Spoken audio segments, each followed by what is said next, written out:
Hi, this is Dermot with Genius Choices. Today, I'm going to speak about making choices. Some are effective and some are ineffective ways of making choices. Look for the metaphor here. This is not an easy section to understand. You have not been taught this in school or in society. However, it is fundamental you understand this part in order to draw from the genius or unlimited part of yourself.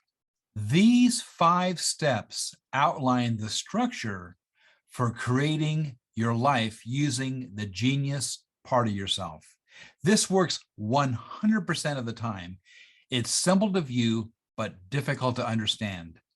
I'm going to be explicit to explain each part of this formula so that you have access to your unlimited or genius part and your ability to create. I'm going to start with the first step. 1, choose a true goal. Make a true choice. What the heck is that? I really like this image. To me, it portrays somebody that is looking beyond this dome of what they were taught life holds. They're looking beyond the physical realm. They're looking out into what I'll say the universe, or what is beyond what is taught in society. So I really like this image as a metaphor for this work. So how do you make an effective choice? How do you make a true choice? Well, you fill in the blank. I choose because I would love to experience this for no other reason.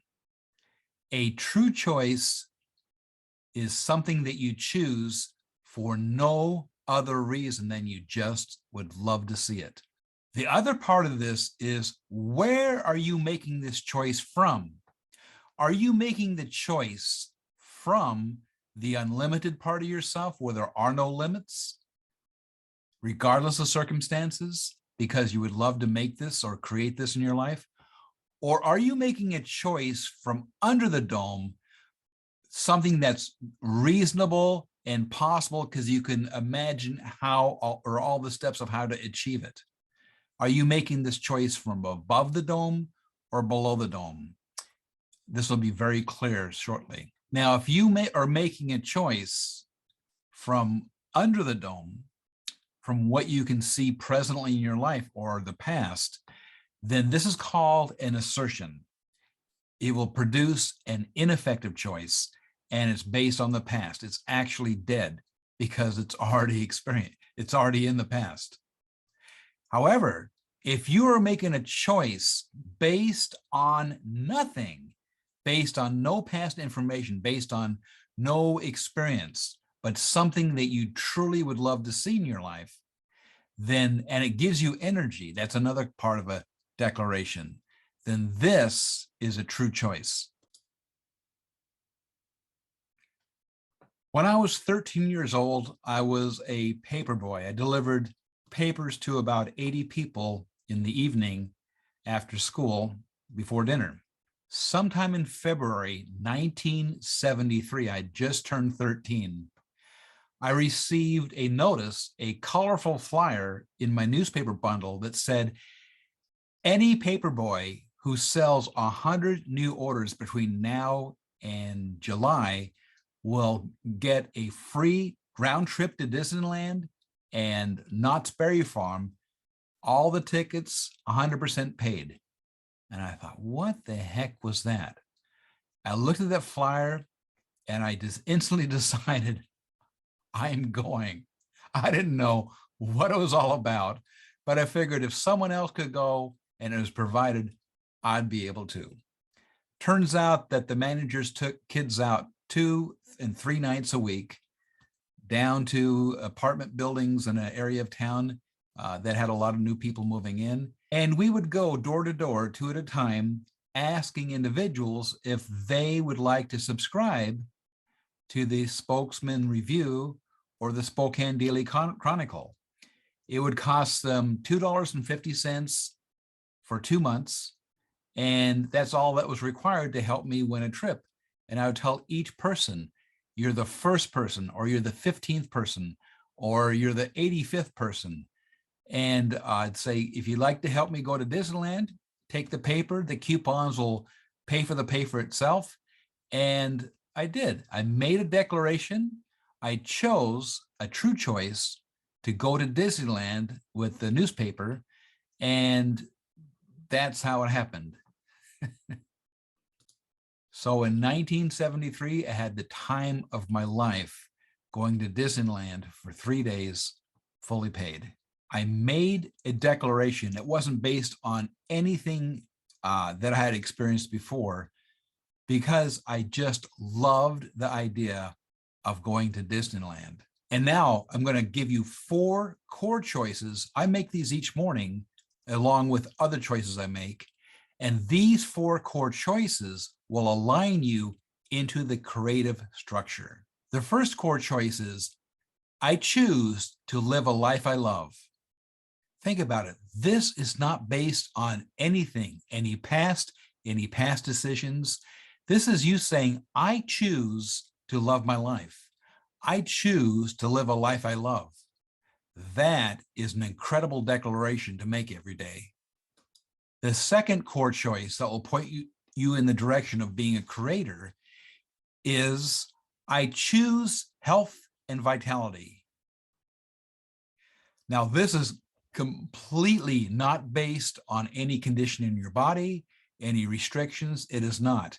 It's just straight up, I choose health and vitality. And you have an image of this. And in fact, when I started choosing this, about 1.5 years ago, I chose the image of what I did when I was, 22 years old. After I went to school each day, I went, changed my clothes, got into my jogging clothes, ran out to the air base and back, kicked the gate, and I just loved it. I loved running, and my body felt so good. It felt invigorated when I ran. When I started using that as my image, I run every morning. I love it. And my body has completely changed in the last 1.5 years since I have started making that choice and keeping that as a focus. This next one opens up all kinds of doors. And I think this is a process where it gets more and more developed as you move forward. I choose to live my true nature and purpose. And even if you have no idea what that means, by choosing that, and I do every morning, I choose to live my true nature and purpose, things show up that never have before, because it's an open-ended request and declaration.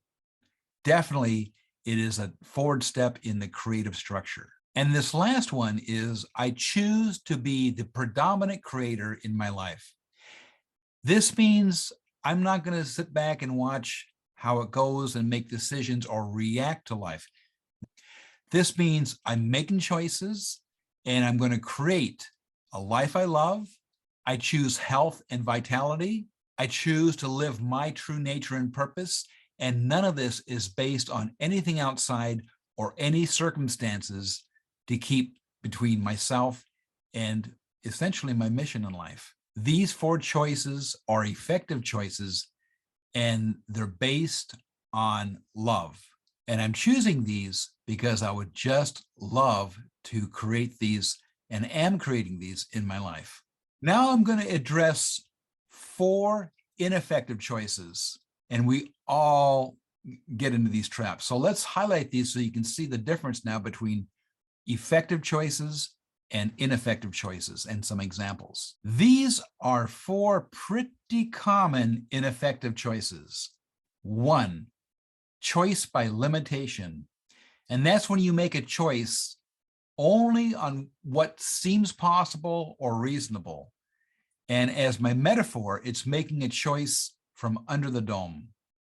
It's making a choice with only your conscious mind and your limits that either you have learned or inherited. It's pretty limiting. The second choice is choice by reaction. This is usually when you're moving away from something or you're trying to overcome a conflict. And I'll tell you that the choices I've made by reaction, especially major choices in my life, have actually left me decimated in some ways. The third choice, when you make a choice by indirection, it's a process instead of choosing a result. So that I would like to have a $400,000 sports car so that I can be respected and loved. This choice is indirect and actually ineffective.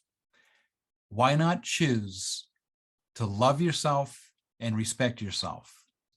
And then the world will respond accordingly. The last choice is a conditional choice. I choose to go to France when I retire. Why not just choose to go to France and find out how it comes together? There's no need to set any conditions on a choice. So these are very difficult to tease out, but in summary, as an assertion is dead. An assertion is when you make a choice based on the past, based on your past experiences. A declaration, it can be a true choice. A true choice is a declaration.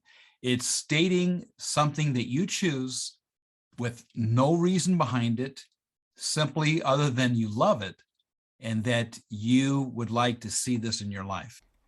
This is important. When you make an ineffective choice, you have already collapsed all the possibilities to a single point. All the possible options have been shut down. On the next video, I'm going to give you an experience so that you will know the difference between making a choice from above the dome and making a choice from below the dome, which will be from your limited conscious experience only.